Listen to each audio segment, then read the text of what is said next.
é inimizade contra Deus? Portanto, qualquer que quiser ser amigo do mundo, constitui-se inimigo de Deus. Ou cuidais vós que em vão, diz a Escritura, o Espírito que em vós habita tem ciúmes? Até antes da maior graça. Portanto diz: Deus resiste aos soberbos, mas dá graça aos humildes. Podem sentar. Só começar por aqui.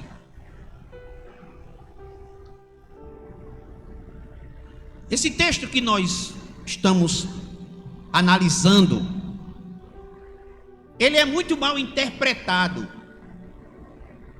Por que ele é mal interpretado? Porque a palavra mundanismo, que é o que resume aqui nesse texto, não diz respeito a usos e costumes, como algumas pessoas colocam. Por exemplo, uma irmã usa batom, olha, fulano está no mundanismo. A irmã cortou o cabelo, fulano está no mundanismo. A irmã está usando um brinco, fulano está no mundanismo. E o que Tiago está ensinando aqui é algo que, mesmo que você não faça nada disso, use uma roupa composta, tenha seu cabelo grande, as irmãs, use paletó, ande bonitinho, mesmo assim você ainda pode ser hospedeiro do mundanismo. E o mundanismo, ele leva o crente para a condenação. Por quê, pastor?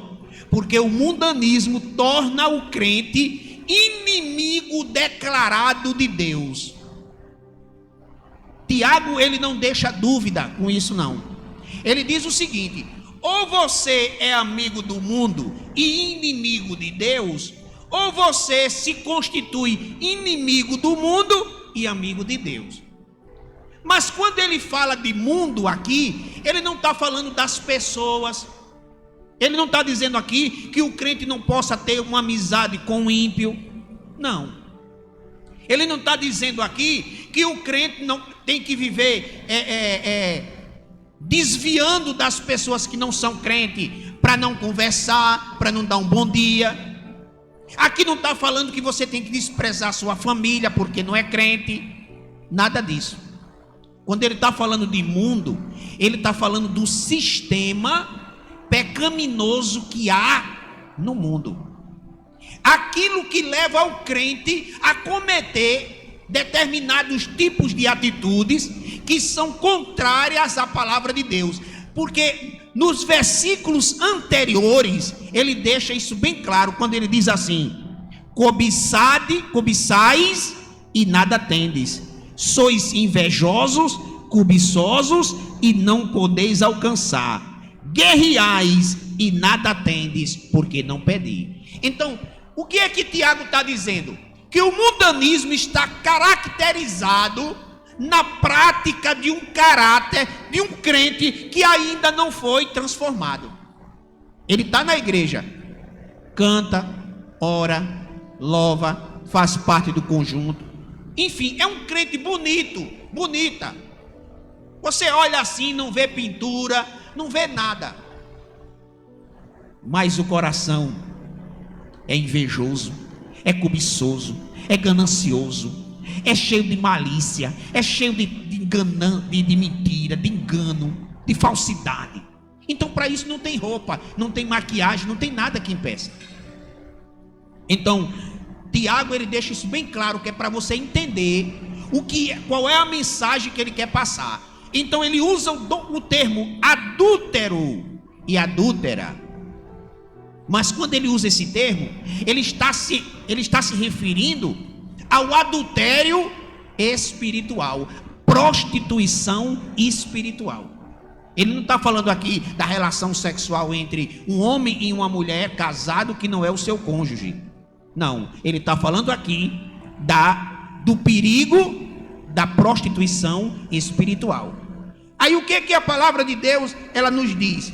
Primeira carta de João, capítulo de número 2, versículo do 15 ao 17. Vamos ver o que é que diz ali o texto. Pedir para o irmão colocar aí na tela. Não ameis o mundo, nem o que é no mundo. Se alguém ama o mundo, o amor do Pai não está nele. Porque tudo que há no mundo, aí ele mostra aqui o que é que ele está se referindo a mundo, para ninguém pensar que é as casas, que você agora não pode comprar um apartamento mais, porque não pode amar o mundo. Não pode comprar um carro, não pode comprar nada. Tem que viver na pobreza, andando de chinela torada, para dizer que é crente. Não. Aí ele diz o quê?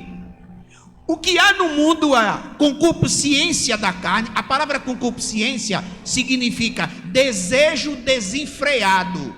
É aquele desejo que domina a pessoa ao ponto dela não ter controle e terminar exercendo aquilo que a concupiscência manda. Concupiscência da carne, concupiscência dos olhos e a soberba da vida. Soberba da vida quer dizer cuidado exagerado pelas riquezas. Quando você prioriza você acima de Deus, prioriza o dinheiro acima de Deus, prioriza as riquezas acima de Deus, então isso se constitui na soberba da vida.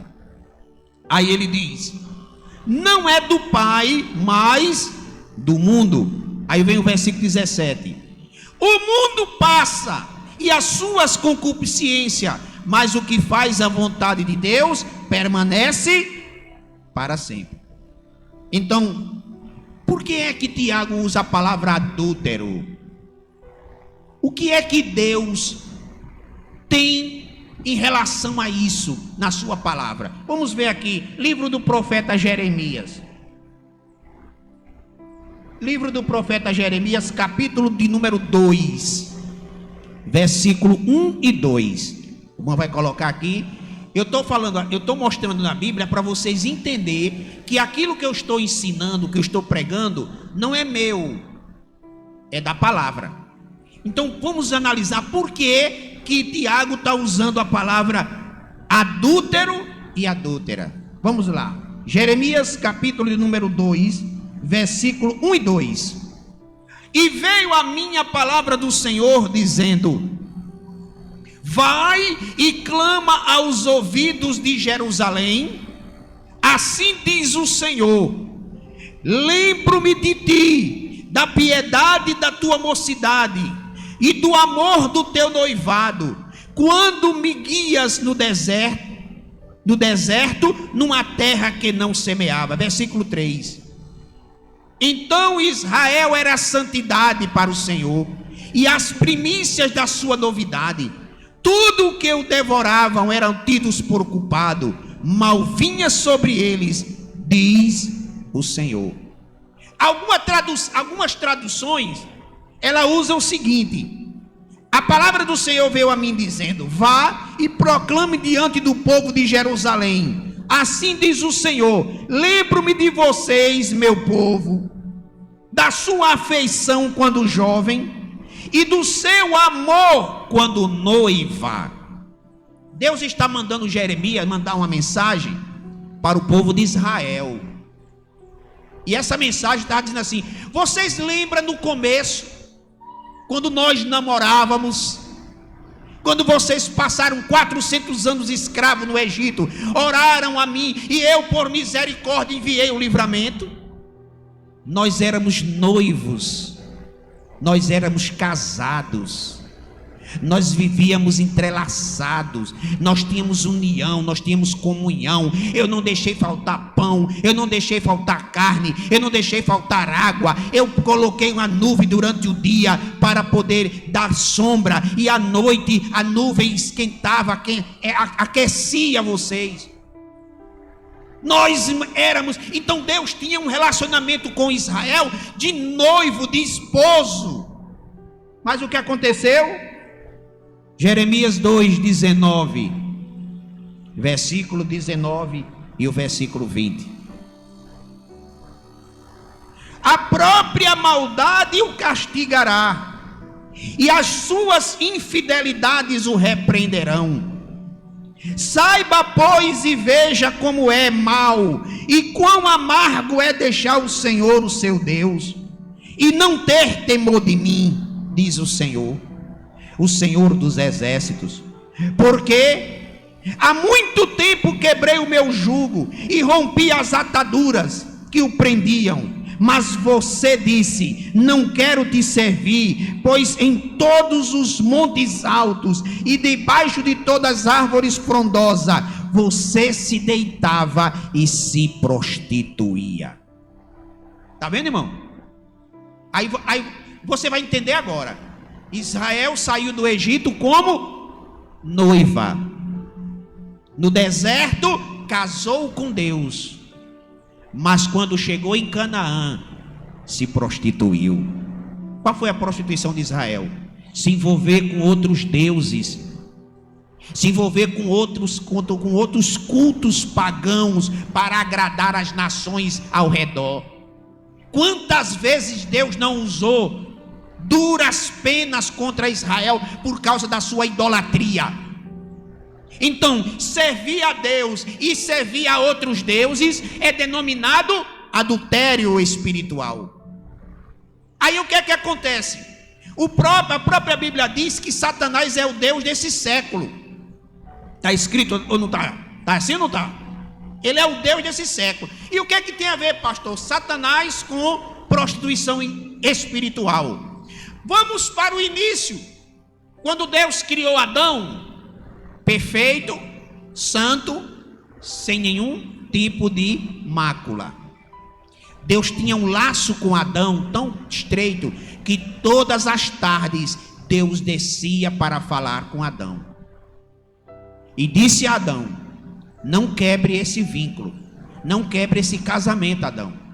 Não quebre essa união minha contigo. Conserve ela. A única coisa que pode quebrar isso, Adão, é o pecado. Portanto, eu te digo: se no dia que tu pecar, tu morre, ou seja, acaba nosso relacionamento. Porque a vida eterna, irmão, é um presente de Deus para a noiva. Quando Adão pecou, ele perdeu isso. Ele quebrou esse pacto. Ele se prostituiu. Adão se tornou uma alma pecaminosa, porque a natureza gerou-se nele do mal e as concupiscências adentraram ao seu ser. Aí Deus lá na frente diz assim: o homem já não é mais o mesmo, pois o seu coração está dominado pela maldade. Você está entendendo, irmão? Isso é prostituição. Aí Tiago agora, ele repete tudo aquilo que está no Antigo Testamento. Aí ele diz assim: adúlteros e adúlteras, não sabeis, ou seja, não lembra vocês que a amizade com o mundo é inimizade contra Deus? Ou seja, todo o tempo que eu faço amizade com o mundo, eu estou me prostituindo diante de Deus. Porque a noiva diz assim: a noiva que é pura, que é a igreja que vai subir, ela não pode se contaminar com o mundo. Ela não pode ter relacionamento com o mundo. O que é o mundo, pastor? É o sistema pecaminoso. A mentira, a inveja, a contenda, a pornografia, todas essas coisas. Tudo isso deve ser banido da vida da noiva, porque tudo isso a faz levar ao adultério espiritual. E outra coisa, qual é a consequência do adultério espiritual? É o prazer, pode até ser. Um crente que vive uma vida dupla, uma hora com Deus, outra hora com o mundo, ele tem prazer? Tem. Curte a vida? Curte. Ele tem certos momentos felizes? Tem. Mas tem uma coisa, ele tem certeza, que ele vai para o inferno. Por que, pastor? O senhor diz assim, que um crente que vive na prática do mundanismo, ele vai para o inferno. O senhor tem essa autoridade? Eu não. Mas a Bíblia diz que quem se constitui amigo do mundo, declara-se inimigo de Deus. Você sabe o que é uma pessoa ser inimiga de Deus? Você pode ter todos os inimigos na terra e nenhum tem o poder de tirar a sua vida se Deus não permitir. Mas se você tiver Deus como seu inimigo, você não tem nada nessa vida. Você vive igual a Caim, vagando. Porque Caim, depois que matou seu irmão, Deus disse: tu vai vagar pela terra, tu não vai ter descanso. E Caim morreu sem descanso, porque aonde ele chegava, ele tinha sobre ele o sinal da impiedade e da covardia. Então ninguém queira ser inimigo de Deus, irmão. Se eu for inimigo de Deus, pastor, quer dizer que Deus vai permitir um atropelamento, um acidente? Não. Você pode até enricar, se tornar uma pessoa riquíssima, se tornar uma pessoa muito aparentemente feliz.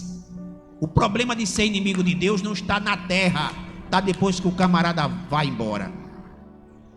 Aí ele vai colher a sua desobediência. Porque tem muita gente, né? O estudo que vai ser dado amanhã fala justamente sobre a questão de Paulo e a morte. Qual era a visão que Paulo tinha da morte? E qual era o sentimento que Paulo tinha no momento em que a morte se aproximava? Porque ele sofreu 2 tipos de julgamento em Roma. O primeiro, ele escapou, mas no segundo, não tinha como escapar. E ele sabia disso. Então, qual é a sentença destrutiva para quem é inimigo de Deus? É quando ele morre.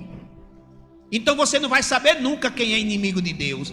Às vezes tem um irmão do seu lado, sentado do seu lado, e é um inimigo de Deus, mas está cantando, está louvando, está pregando, está vindo à igreja, está tudo, mas é um inimigo de Deus. Por quê? Porque ele se declarou amigo do mundo. Na igreja é uma coisa e fora da igreja é outra. Tem 2 personalidades. Mas com Deus não existe 2 personalidades. Ou você é, ou você não é. Ou você entra, ou você sai. Ou você é todo de Deus, todo, ou você não é nada. Porque Deus não reparte com ninguém aquilo que é dele. Se você se constitui filho de Deus, então seja de Deus. Corte a amizade com as coisas que o mundo traduz para você. Corte. Seja um crente sincero, seja fiel, seja temente, seja obediente. Não faça que nem Israel, que recebeu todas as bênçãos de Deus e mesmo assim foi infiel ao Senhor. A Bíblia diz que existem vários tipos de adultério, né? Existe um adultério no corpo, existe o adultério na mente e existe o adultério espiritual. E o próprio Jesus, ele parafraseou em Mateus 5:27, que aquele que olhar para uma mulher e desejá-la com intenção impura, já cometeu adultério com ela no seu coração. Então, esse adultério aí, ele retrata esse daqui, porque é a mesma coisa assim. Um é com uma mulher fisicamente, e o outro é no temor a Deus. É quando o crente perde completamente o temor a Deus. Então ele começa a se envolver com o mundo, começa a se envolver com as mentiras do mundo, começa a se envolver com as coisas erradas, começa a se envolver com as prostituição, começa a se envolver com as pornografia, começa a se envolver com tudo aquilo que o mundo oferece. Aí ele não ora mais, ele não jejuma mais, ele não gosta mais de ler a Bíblia, ele passa horas e dias na internet, mas ele não lê Bíblia, ele não gosta de estudo da palavra, ele não gosta de nada. Para ele as coisas só interessam as coisas do mundo. Porque, como diz assim, trabalhar é pecado? Não. É necessário. Lazer é pecado? Não, é necessário. Cuidar da família é pecado? Não, é necessário, mas não é prioridade. Há uma diferença entre necessidade e prioridade. A prioridade do crente é servir a Deus, fazer a sua vontade, mesmo que isso lhe custe a vida. Quantos disseram a Paulo: vem amanhã para o estudo, porque você vai aprender isso aí? Paulo, não vá para Jerusalém. O Espírito Santo está dizendo que se tu chegar lá, tu vai correr risco de vida. Paulo, tem um grupo em Jerusalém que te odeia, que quer ver a tua morte, não vai para lá não. Paulo disse: eu não tenho minha vida por preciosa, o que importa é cumprir a vontade do meu Deus e aquilo que Ele me chamou. Mas isso está ficando cada vez mais difícil, sabe por quê? Por causa do mundanismo. Aí, pastor, peraí, o que tem a ver uma coisa com outra?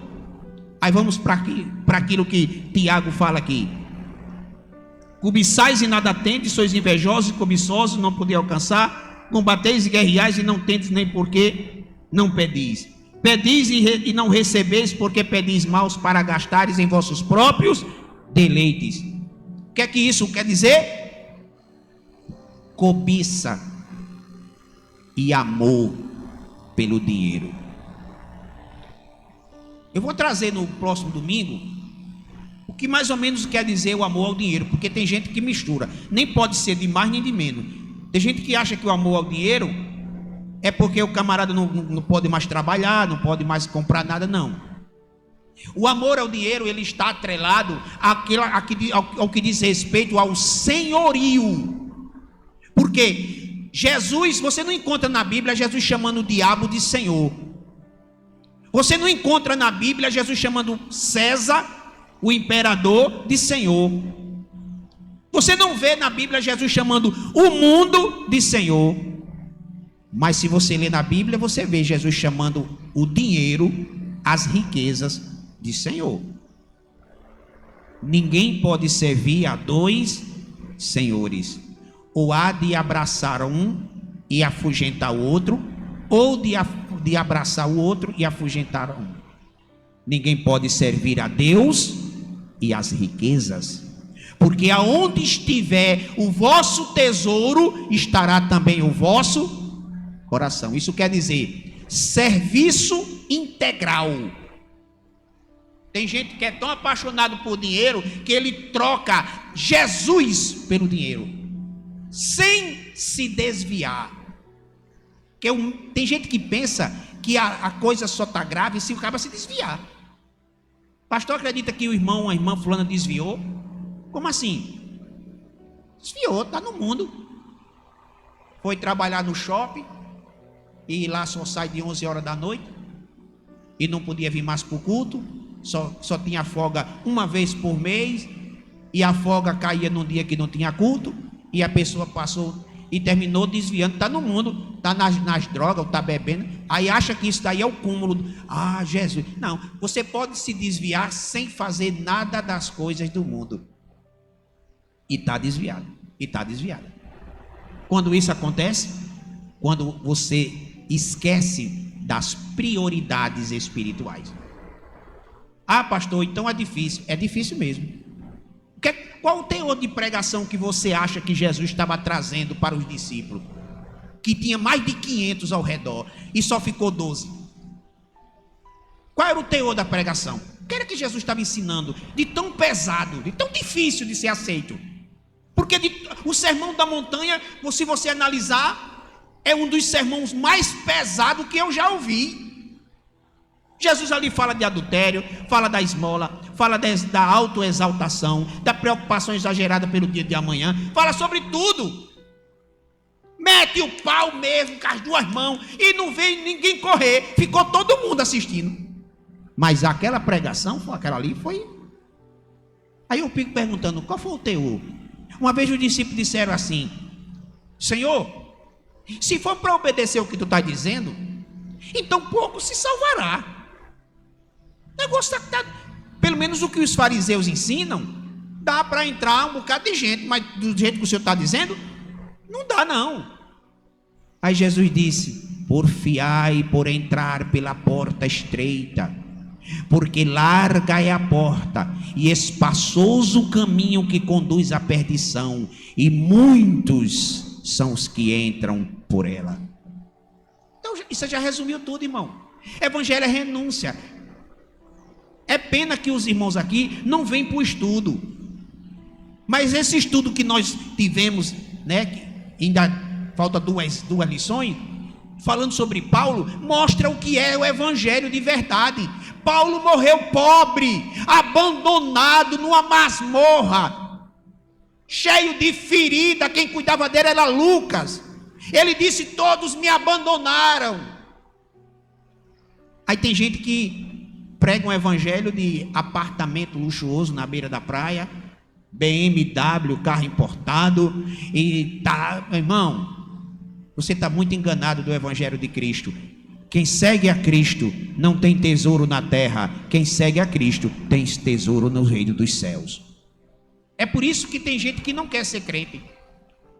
Procura as igrejas que pregam a prosperidade, a barganha. Você dá 100 e Jeová vai te multiplicar em 1000. Quem é que não quer um negócio desse?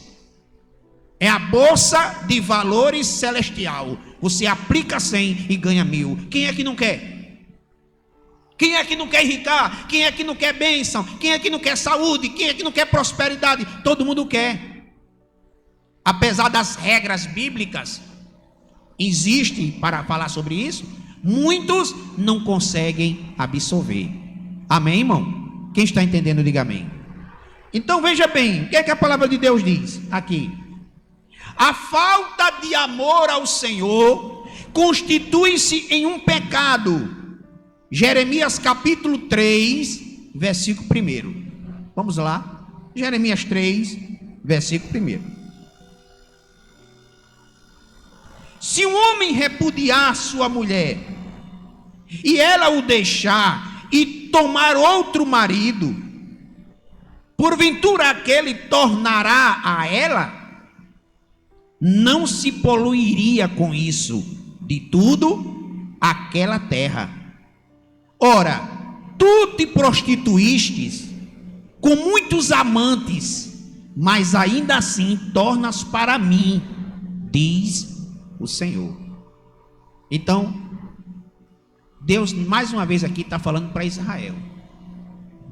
Israel adorou Moloque, que era o deus do sacrifício humano.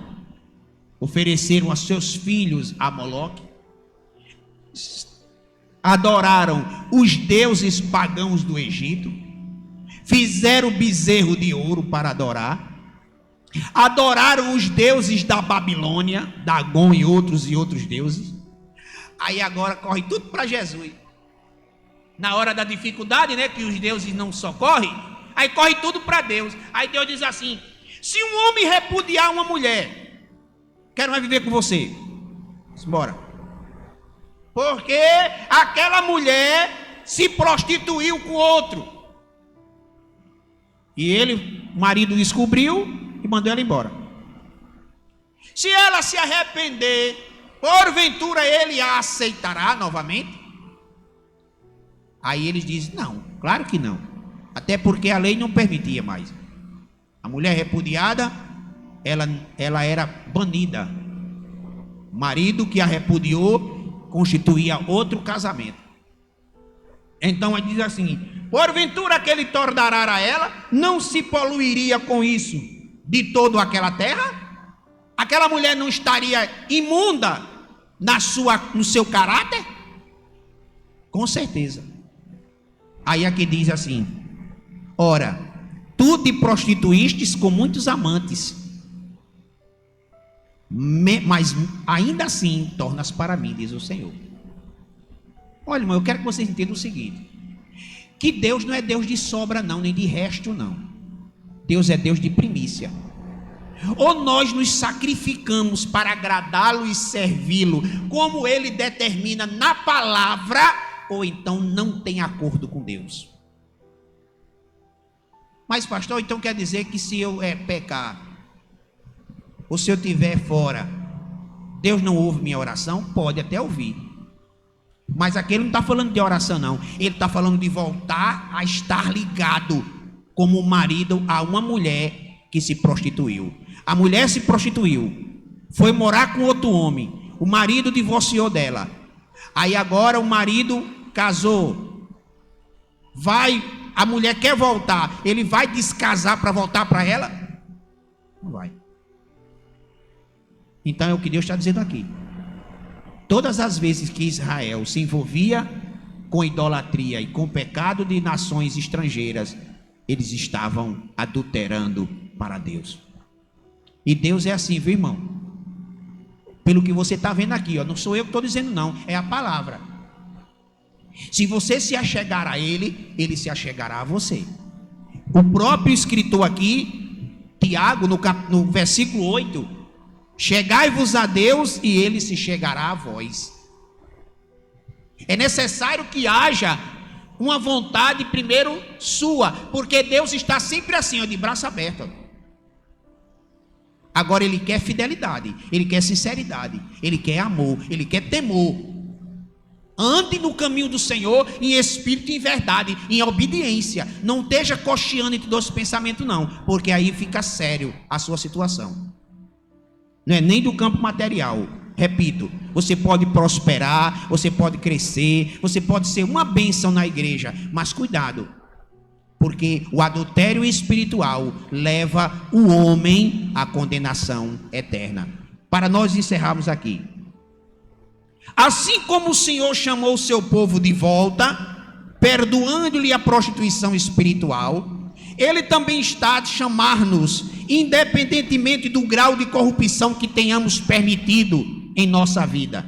Ele quer nos restaurar.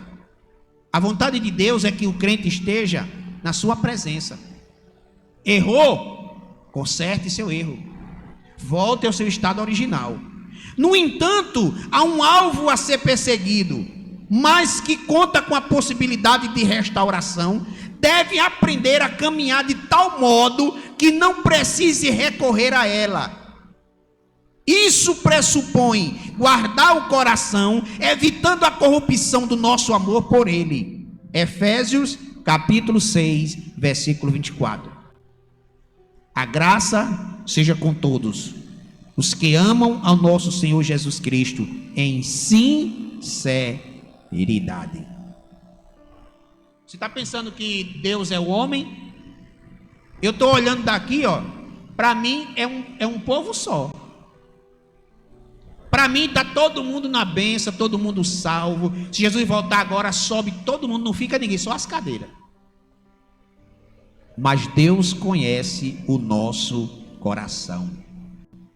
E quando Ele entra num ambiente como esse, Ele não olha para a aparência. Você pode ser alto, baixo, gordo, magro, bonito, feio, cabelo bom ou ruim. Deus não importa com isso. A sua roupa, o seu sapato, a sua percata, Deus não está nem aí. Ele olha para o seu coração. Por isso que está escrito assim: os verdadeiros adoradores adorarão ao Pai em espírito e em verdade, porque Ele busca os que estáis assim o adorem. Amém, irmão? Não cuidais vós, que em vão diz a Escritura, o Espírito em vós habita, tem ciúmes.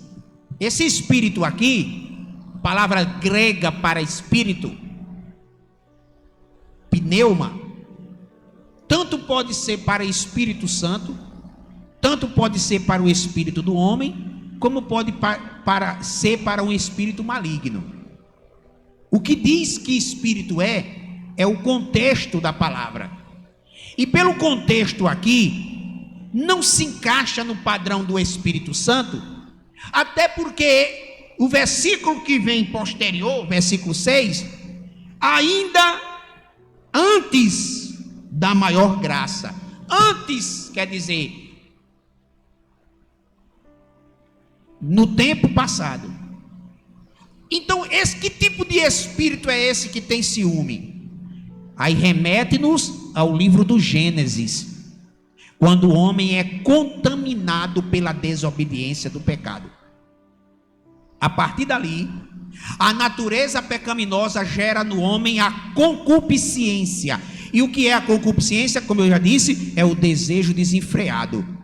Concupiscência da carne, o desejo desenfreado de pecar, prostituição, pornografia, imoralidade, roubo, assassinato, todo tipo de coisa que é produzido pela carne. Concupiscência dos olhos é tudo aquilo que você vê e deseja para si, mesmo sabendo que aquilo não é correto. Foi o que aconteceu com Eva. Comeu do fruto, porque cobiçou com os seus olhos. Então, o pecado do adultério que Jesus se refere, lá em Mateus, está encaixado dentro da concupiscência dos olhos. Olhou, cobiçou, desejou para si e cometeu adultério. E o que diz aqui a palavra? Que quando Adão pecou, a natureza pecaminosa desencadeou no coração de Adão um desejo desenfreado pelo pecado. E aqui ele está dizendo que o Espírito que habita em nós, ou seja, aquele Espírito que Deus pôs de início, santificado, e depois foi maculado pelo pecado, ele tem ciúmes. Ou seja, o que ele quer dizer aqui com ciúmes? Ele quer dizer que esse Espírito, ele guerreia, como ele diz aqui no início. De onde vêm as guerras e pelejas entre vós? Não são dos vossos deleites? Não são os vossos membros que guerreiam? Cobiçais e nada tem? Então ele está falando aqui de sentimentos. Então essa cobiça que esse Espírito gera dentro de nós é a cobiça do pecado, a cobiça da desobediência, a cobiça de provar as coisas que o mundo oferece. Antigamente os crentes tinham nojo das coisas do mundo. Hoje alguns crentes imitam as coisas do mundo. É só ver na internet que já está copiado. Isso são palavras, isso são memes, são músicas. Uma vez uma pessoa não gostou porque eu comentei que não era do perfil do crente gravar um vídeo usando a música do deboche, como se aquilo fosse normal para um crente. Em casa, você coloque no seu computador, no seu celular, e pesquise o que significa a palavra deboche, e veja que se encaixa com o perfil de um crente salvo em Cristo ou não. Mas muitos crentes aproveitaram essas musicazinhas do mundo, que são criadas pelos DJs, né? E formulam isso às suas personalidades. Por quê? Porque são pessoas que estão vivendo uma realidade não mais espiritual da volta de Jesus. São pessoas que não têm esse ensinamento nas suas igrejas. Porque uma boa parte de pastores não estão pregando isso mais. Por quê? Cadeira vazia. Eu quero minha igreja cheia. E para encher minha igreja, eu tenho que esconder isso. Se eu falar isso, o povo não vem para o culto. Eu não sou melhor do que ninguém. Não sou mais santo do que ninguém. Eu tenho meus pecados e minhas falhas. Eu não me justifico diante de ninguém. O que eu prego primeiro para mim. Agora que está difícil você pregar a verdade do evangelho, está difícil. É difícil. Viu? A tentação de você esconder tudo isso e começar a dar para o povo todo tipo de bênção, independente da vida que essa pessoa esteja, é grande.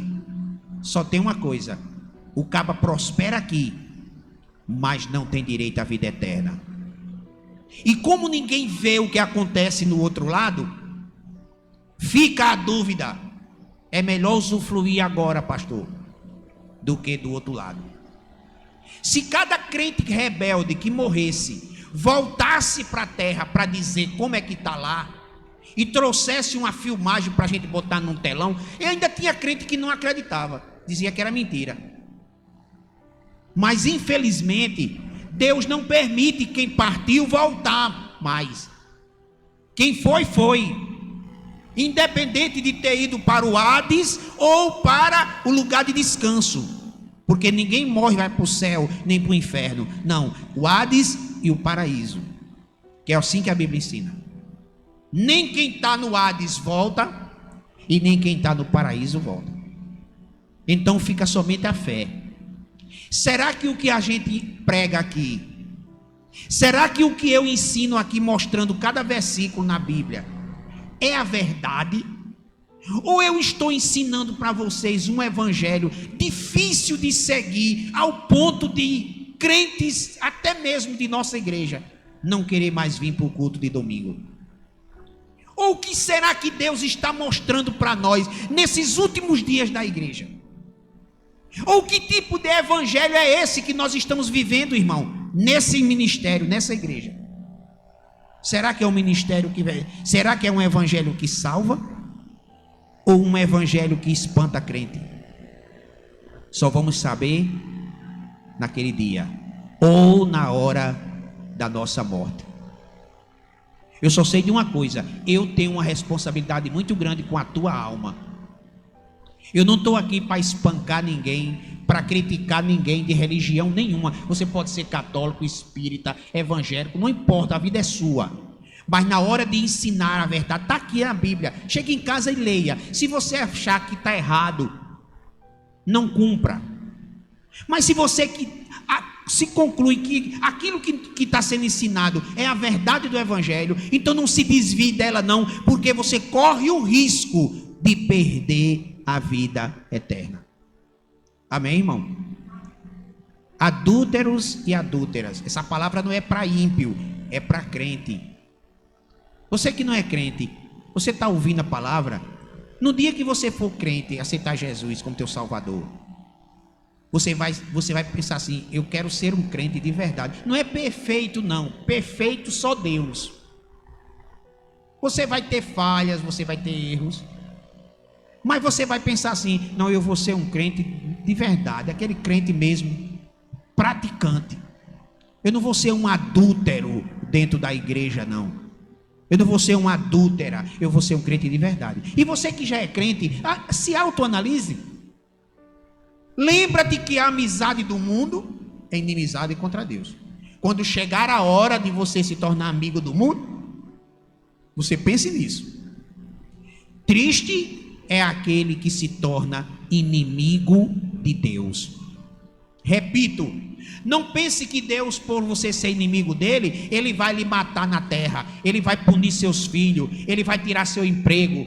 Não, nada disso, não está se referindo a isso não. Está se referindo ao céu. Porque quando a pessoa se constitui amigo do mundo, ela perde a noção do perigo espiritual e continua sendo um amigo do mundo. Só vai descobrir a besteira que fez na eternidade. Amém? Próximo domingo nós vamos nas 10 atitudes para superar o espírito mundano, que é do versículo 7 ao versículo de número 10.